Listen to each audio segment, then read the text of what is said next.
Mueller served as DOJ spokesman when the special counsel began its probe, and he joins us now to weigh in on this. Good morning to you, Ian. Can you tell us what you expect to see today? Sure. Well, I agree with former Attorney General Whitaker. I don't think you're going to see Bob Mueller go much outside of the scope, if at all, of the report. Look, he's been in public service for years. This is going to be his most high-profile congressional testimony. I think the last thing he wants to leave as a legacy is to be the next James Comey and violate all kinds of departmental rules and ethical rules by disclosing things that the president hasn't had the opportunity to assert privilege to. Could he talk about how maybe if he feels frustrated during when the president lashed out and said witch hunt and Bob Mueller is compromised and rumors about him being fired? Could that get under him personally, and could he somehow lash out today in his statements?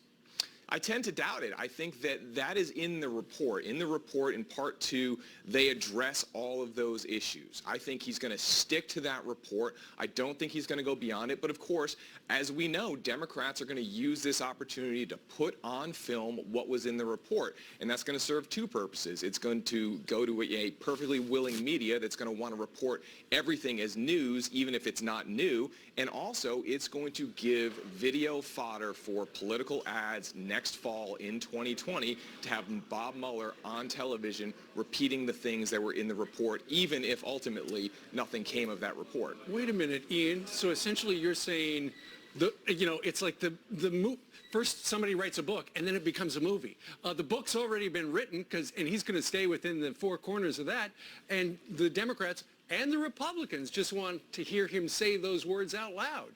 That's absolutely correct. And look, there were stories written this morning where Democrats said, some unnamed Democrat said, nobody reads the book, everybody wants to watch the movie. So that is what Democrats are counting on. Mm-hmm. Now, ultimately, look, the political class, Washington, D.C., the media, they're all going to be watching this. But most Americans, they've heard about the Mueller report. They know what's going on. They're not going to be spending their time watching this hearing. So I think most of it's going to fall on deaf ears at this point in time with Americans, out there that have other things to do. Right. It's going to be a long movie, 5 hours, maybe 5.5 hours. Any bombshells that you're expecting today?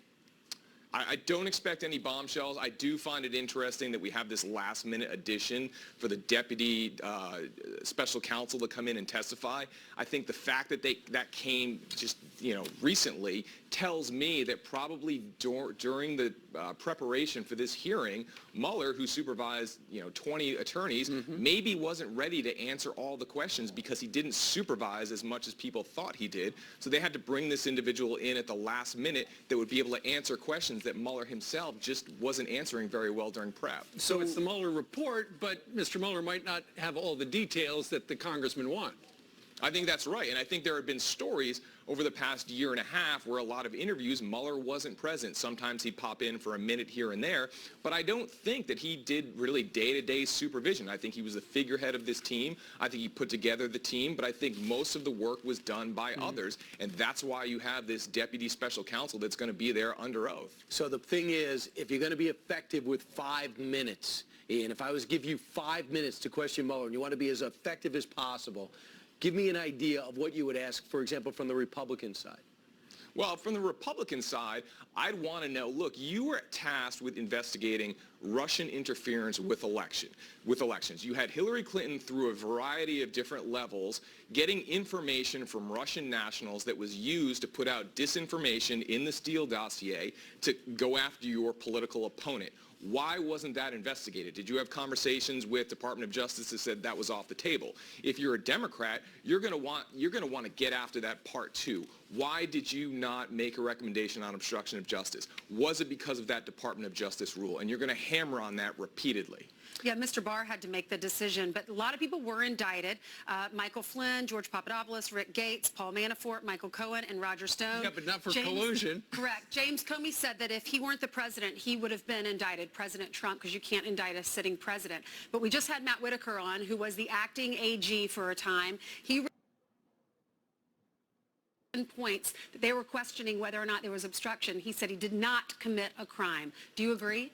I do agree. I think, first of all, the fact that there was no underlying crime. The whole thing was about Russian conspiracy? Was there a Russian conspiracy with the campaign? The answer was no. All those other indictments were really process crimes, right? So then you get to the actual obstruction. You don't have the underlying crime, and then you look at the things that we're talking about, and I just don't see that you could take those facts and prove beyond a reasonable doubt that the president committed obstruction of justice. You just can't do it. Right, Ian, and by the way, you're splitting the screen with Robert Mueller, who's now inside the building, surrounded, obviously, by security.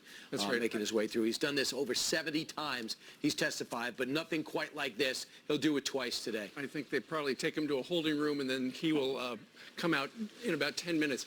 Before you go, at the end of the day, Ian Pryor, would you be surprised if the electrifying sound bites are actually the questions that the congressmen and women ask and not his answers?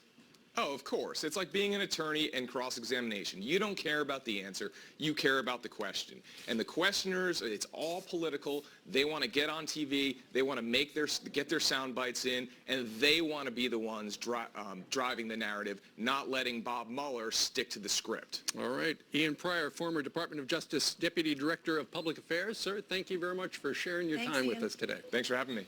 All right.